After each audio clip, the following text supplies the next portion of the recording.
षड्यंत्र होता है, जो कॉन्स्पिरेसी होती है, वो छुप कर की जाती है। तो ये ईवीएम एक बहुत बड़ा षड्यंत्र है। इसे जानने की, इसे समझने की जरूरत है।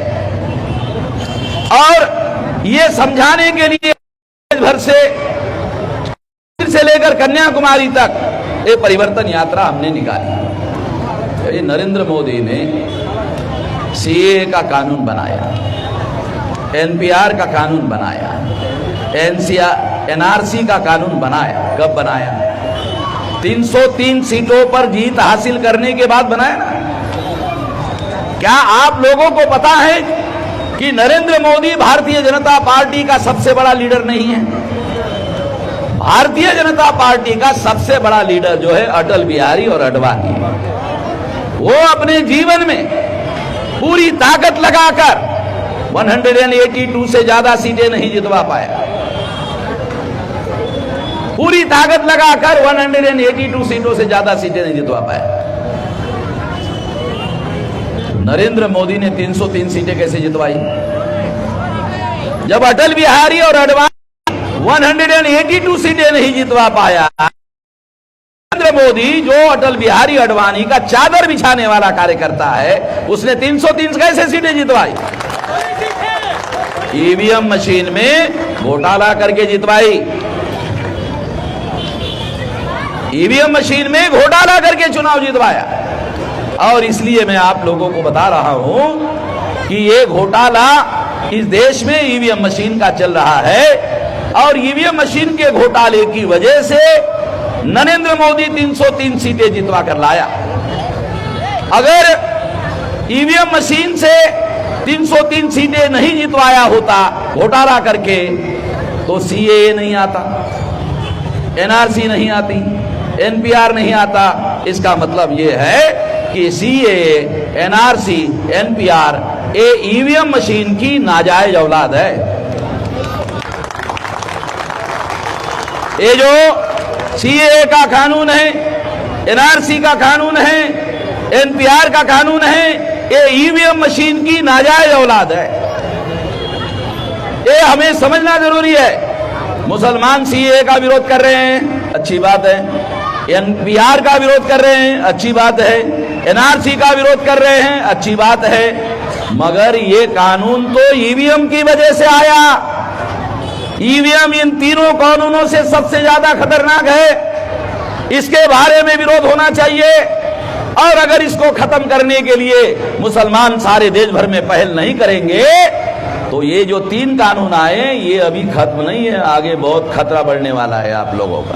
मैं आप लोगों को बता रहा हूं, इसको खत्म करो।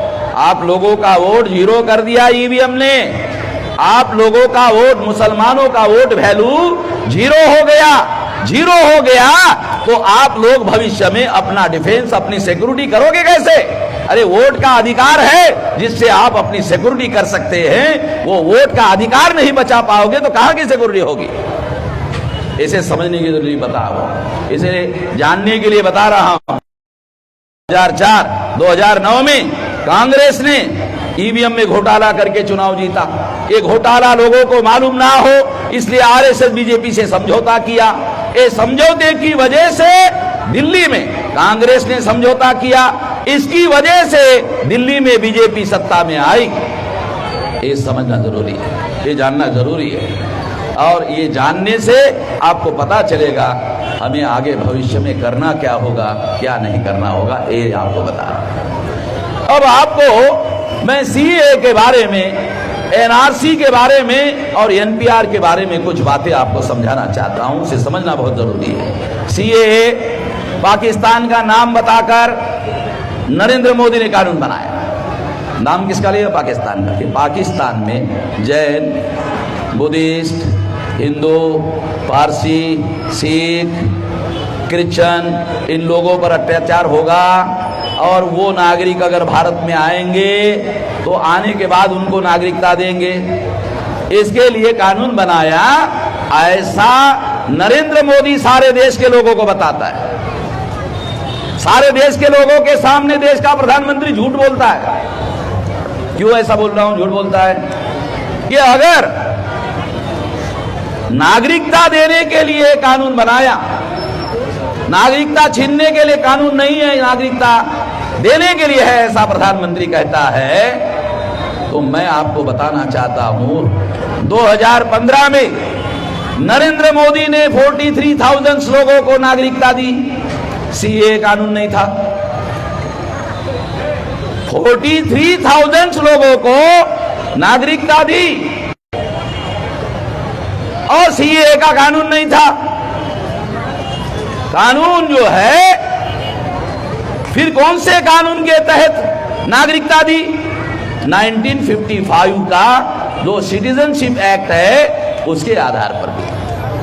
अगर 1955 के कानून के तहत 43,000 लोगों को नरेंद्र मोदी ने नागरिकता दी, तो इसका मतलब है सीए का नया कानून बनाने की जरूरत नहीं। नागरिकता देने के लिए नया कानून बनाने की जरूरत नहीं थी। क्यों बनाया? यह रहस्य जानना बहुत जरूरी है। इस कानून में एक विशेषता है, इसमें मुस्लिम शब्द को डिलीट किया गया है। आपको समझाने के लिए बता रहा हूं, बात समझ में आनी चाहिए। काय के लिए डिलीट किया? तो उनका कहना है कि पाकिस्तान में माइनॉरिटी के जो लोग हैं उन पर अन्याय होता है, और वो अन्याय सहने वाले लोग अगर भारत में आते हैं तो उनको नागरिकता देंगे। मगर मैं आपको बताना चाहता हूं कि जब 14 अगस्त 47 को ब्राह्मणों ने भारत के टुकड़े किए, जवाहरलाल नेहरू ने बीबीसी के इंटरव्यू में बताया, उसका वीडियो हमारे पास है। उन्होंने कहा मुस्लिम लीग के परेशानी की वजह से हमने पाकिस्तान बनाया। जवाहरलाल नेहरू खुद ही कह रहे हैं कि हमने पाकिस्तान बनाया, मगर सारे देश भर में पाकिस्तान बनाने के लिए मुसलमानों को दोष दिया जाता है। और जवाहरलाल नेहरू ने बीबीसी के इंटरव्यू में कहा कि हमने बनाया। इसका मतलब यह है कि इसके पीछे एक साजिश थी, उन्होंने पाकिस्तान बनाया, बाकी भारत पर ब्राह्मणों का कब्जा हो इसके लिए किया। फायदा किसको हुआ? पाकिस्तान का करने का फायदा। तो कानून है, क्रिमिनल कानून है। कभी कभी क्रिमिनल कानून में ये माना जाता है जिसको फायदा होता है वो अपराधी होता है। इसके लिए उन्होंने ये फायदा करने के लिए, उनको फायदा हो, भारत पर ब्राह्मणों को कब्जा करने का मौका मिले, इसके लिए भारत का विभाजन किया। उस दौरान भारत के कुछ मुस्लिम पाकिस्तान गए, वहां पर उन मुसलमानों को मुहाजिर कहा जाता है। मुसलमानों को भी मालूम है मुहाजिर कहा जाता है, और वो मुहाजिर भी वहां अल्पसंख्यक है, माइनॉरिटी में है, उन पर भी अत्याचार होता है। अगर वो भारत में आना चाहते हैं तो उसके लिए कानून में प्रावधान होना चाहिए था, उसके लिए सीए कानून में प्रावधान होना चाहिए था। उनके ऊपर भी अगर अन्याय होता है, अगर वो आता है, उनको भी नागरिकता दी जाएगी, ऐसा कानून होना चाहिए था। ऐसा होने से क्या होता? किसी के साथ भेदभाव नहीं होता। भारत के संविधान के अनुसार, आर्टिकल 14 के अनुसार, किसी भी व्यक्ति के धर्म के आधार पर भेदभाव नहीं किया जा सकता। मगर यहां मुसलमान को, मुसलमान होने की वजह से इस कानून में मुसलमानों को डिलीट किया गया है। इसके पीछे क्या रहस्य है? इसके पीछे का रहस्य क्या है? इसके पीछे का रहस्य है कि आरएसएस, बीजेपी के लोगों ने सोचा यदि मुसलमानों को डिलीट करेंगे, सारे देश भर के मुसलमान विरोध करेंगे, और अगर विरोध करेंगे तो भारत में हिंदू मुसलमान का मामला खड़ा हो जाएगा। हिंदू मुसलमान का मामला खड़ा करने का मौका मिलेगा, और हिंदू मुसलमान का मामला खड़ा करने से क्या होता है? हिंदू मुसलमान के मामले से जो अल्पसंख्यक ब्राह्मण हैं, 3.5% ब्राह्मण हैं, उनको बहुसंख्य होने का मौका मिलता है। अन्यथा ब्राह्मण प्रचार करके हिंदू की संख्या नहीं बढ़ा सकता, ब्राह्मण पैदा करके अपनी संख्या नहीं बढ़ा सकता। तो इसीलिए वो हिंदू मुसलमान का ध्रुवीकरण करने के लिए इस तरह का कानून बनाया। ये एक षड्यंत्र है, ये षड्यंत्र हम लोगों को समझने की जरूरत है सीएए के पीछे। दूसरी महत्वपूर्ण बात, प्रधानमंत्री ने कहा ये कानून नागरिकता देने के लिए है, नागरिकता छीनने के लिए नहीं है, मगर मैं सबूत के तौर पर आपको आंकड़ा बताता हूं। आसाम में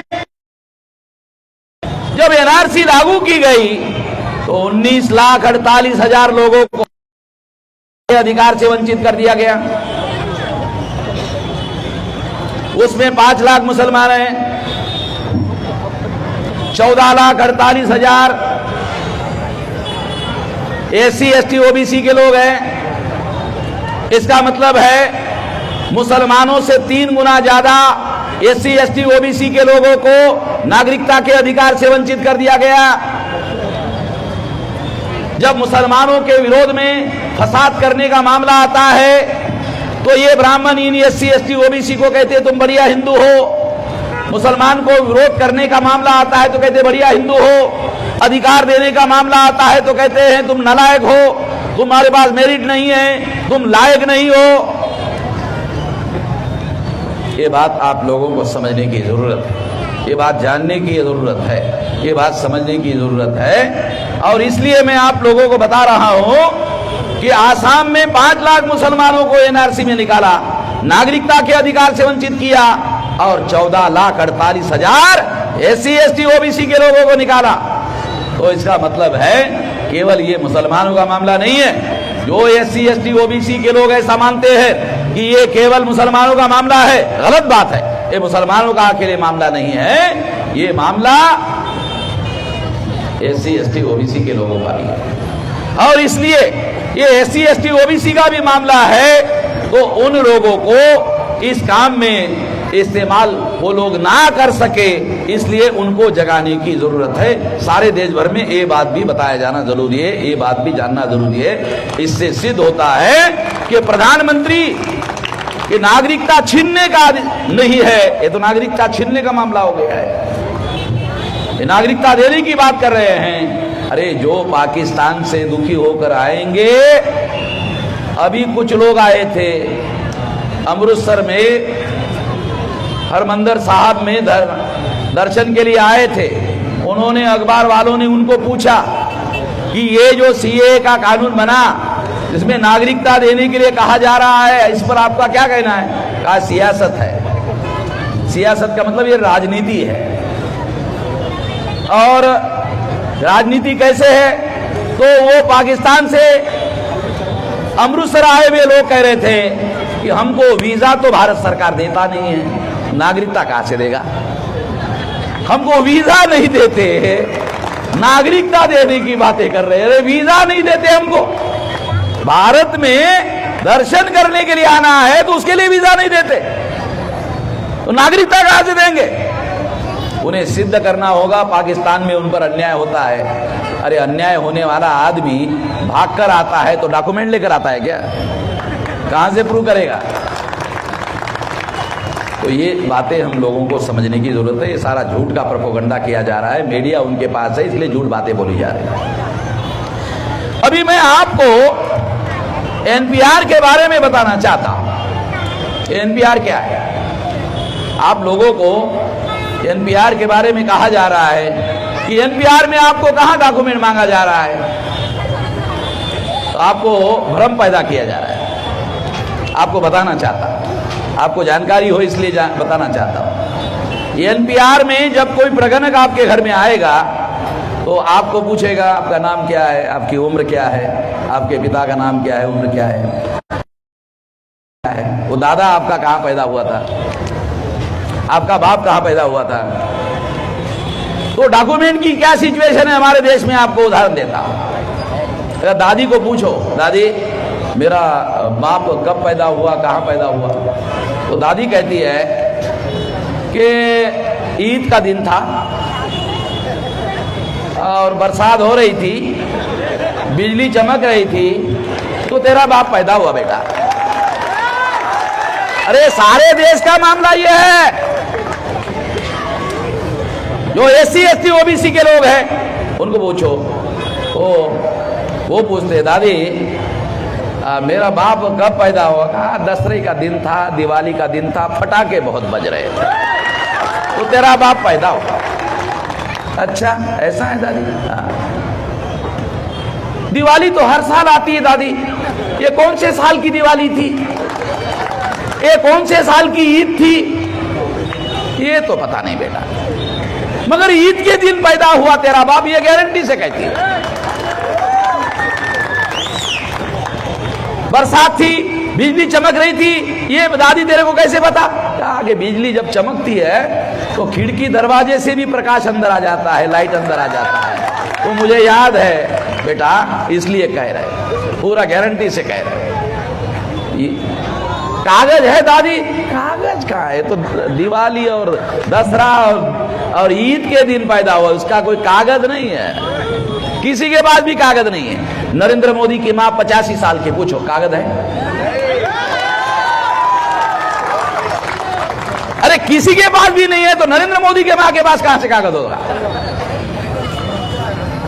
क्योंकि कागज का सिस्टम ही नहीं था हमारे देश में। जब अंग्रेज आए, देखो आपको उदाहरण के लिए, अंग्रेज आए तो उन्होंने देखा अजीब किस्म के लोग हैं भाई, इनको समय का कोई मूल्य ही नहीं, तो चौराहे पर घंटा घर लगाया, वॉच लगाया हुआ, तो कोई वॉचता ही देखता ही नहीं था, वो वॉच जो बड़ी लगाया चौराहे पर, कोई आदमी देखता ही नहीं था, तो अंग्रेजों ने वो वॉच में घंटा लगाया, 1 2 3, साले तुम देखो या मत देखो, तुमको मालूम जरूर हो जाएगा, 1 बज गया, 2 बज गया, 3 बज गया।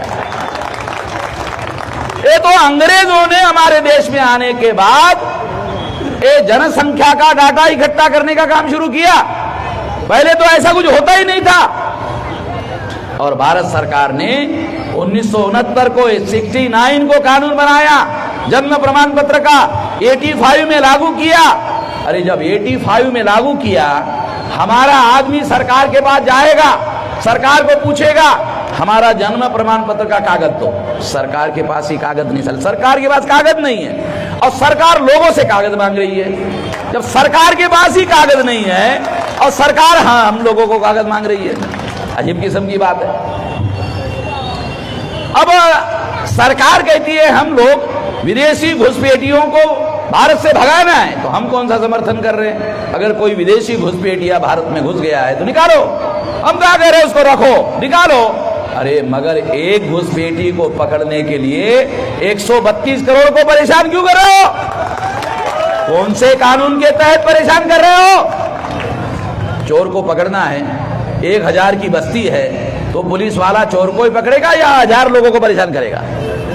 अजीब किस्म का कानून है, ऐसा तो कोई कानून है नहीं कि हजारों को परेशान किया जाए, ऐसा कोई किसी प्रकार का कोई कानून नहीं है। एक और भी बात आपको बताना चाहता हूं, अगर किसी के ऊपर आरोप है, पुलिस किसी को पकड़ के ले जाती है और पुलिस चौकी में उसकी पिटाई करती है कि तूने ही हत्या की, बोलता मैंने तो नहीं की, दूसरे दिन भी पिटाई करती है, कहता है लिख के देते हो क्या कि मैंने की, फिर तीसरी बार पिटाई करता है, वो जबरदस्ती से उससे लिखवाया जाता है, फिर मैजिस्ट्रेट के पास जाता है, मैजिस्ट्रेट पूछता है ये तूने ही लिख कर दिया, ये तेरे को मंजूर है कि तूने हत्या किया? नहीं, ये तो डंडे मारने की वजह से लिख कर दिया।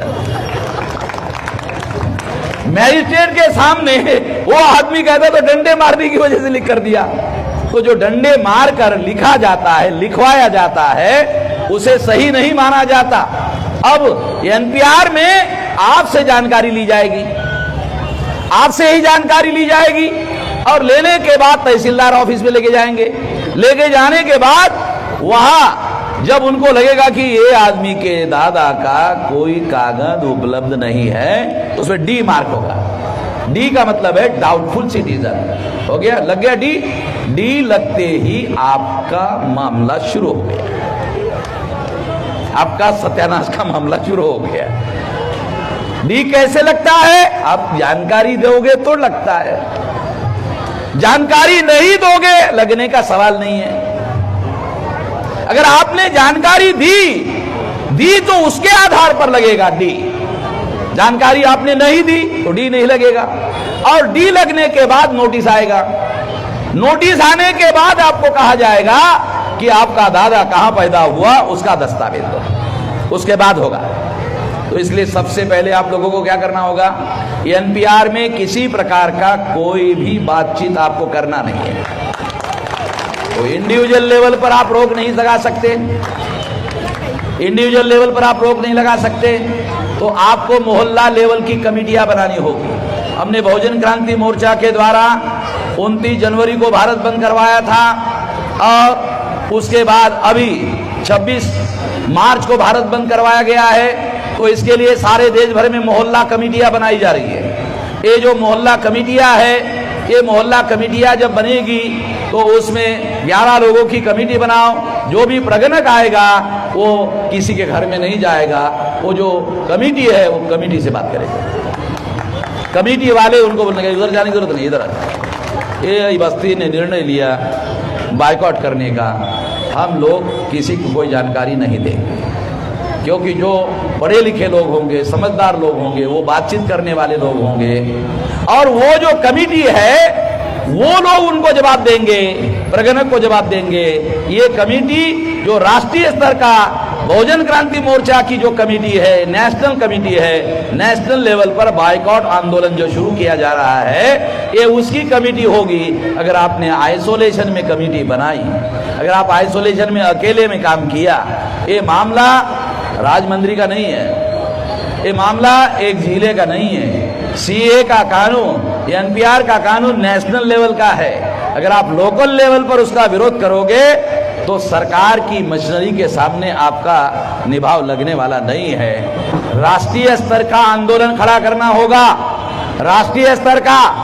और नरेंद्र मोदी वर्सेस भारत की लड़ाई शुरू होनी चाहिए। ध्यान रखो, नरेंद्र मोदी वर्सेस भारत सरकार, नरेंद्र मोदी वर्सेस भारत के लोग, ऐसी लड़ाई अगर आप शुरू करोगे तब जाकर के इसका विरोध कर सकते हो। आइसोलेशन में अकेले अकेले करोगे तो सरकार के सामने अकेले अकेले कोई टिकाव लगने वाला नहीं है, ध्यान रखो। अब एनपीआर की जानकारी देने के बाद एनआरसी आएगी। एनआरसी में आपको नागरिकता के अधिकार से वंचित करने का कानून है, तो एनपीआर को ही रोको, एनआरसी आने का सवाल ही नहीं है। अगर एनपीआर रोक दिया तो एनआरसी आएगी ही नहीं। 2, 4, 5 लोग करेंगे तो सरकार जबरदस्ती कर सकती है। अगर सारा देश उठकर खड़ा हो जाएगा तो सारे देश का मुकाबला नहीं किया जा सकता, मुकाबला नहीं करेंगे, ऐसा करना होगा, ये करना होगा। इसके लिए हजरत मौलाना सज्जाद नोमानी साहब और हमने एक कॉल दिया सारे देश भर में। सारे देश भर में पिछले बार कॉल दिया था, लाखों संगठन के लोग इसके साथ लग गए थे और अब की बार उससे कई ज्यादा मामला होगा। ग्रास रूट लेवल पर यह मामला हम लोग लेकर जाएंगे। हमारा संगठन 31 स्टेट में चल रहा है, 542 जिलों में चल रहा है, 3,500 तहसीलों में चल रहा है, 22,000 ब्लॉक में चल रहा है, 1.5 लाख गाँव में चल रहा है। ये हमारा अपना एक संगठन है और हजारों हजार संगठन, लाखों संगठन मिलकर लड़ने का मामला है। अगर सारे लोग मिलकर ये लड़ाई हम लड़ते हैं तो निश्चित रूप से इसका मुकाबला करना संभव है। ऐसा करना होगा। ऐसा करने के लिए सारे देश के लोग मिलकर करने के लिए, सारे देश के लोग मिलजुल कर लड़ने के लिए अगर तैयार होते हैं तो सफलता आपको मिलेगी। ऐसा करना होगा। कितने लोग तैयार हैं ऐसा करने के लिए? हाथ खड़े करें। चलो, सभी लोग तैयार हैं, सभी लोग तैयार हैं तो आप लोगों को सफलता मिलेगी। 50% तो आज ही मिल गई। 50% आपने हाथ खड़ा कर दिया, यही मिल गई 50%। अब 50% मोहल्ला कमेटी बनाते ही मिल जाएगी। ज़्यादा कुछ करने की जरूरत नहीं है। जो करेगी मोहल्ला कमेटी करेगी, मोहल्ले के लोग कमेटी वाले देखेंगे और राष्ट्रीय स्तर पर मैं और हजरत मौलाना सज्जाद नोमानी देखेंगे। आपको सारे देश भर में हम इसको देखेंगे। तो ये लड़ाई इस तरीके से लड़नी होगी। आपने मेरी बात ध्यान से सुनी, इसके लिए आभार, धन्यवाद।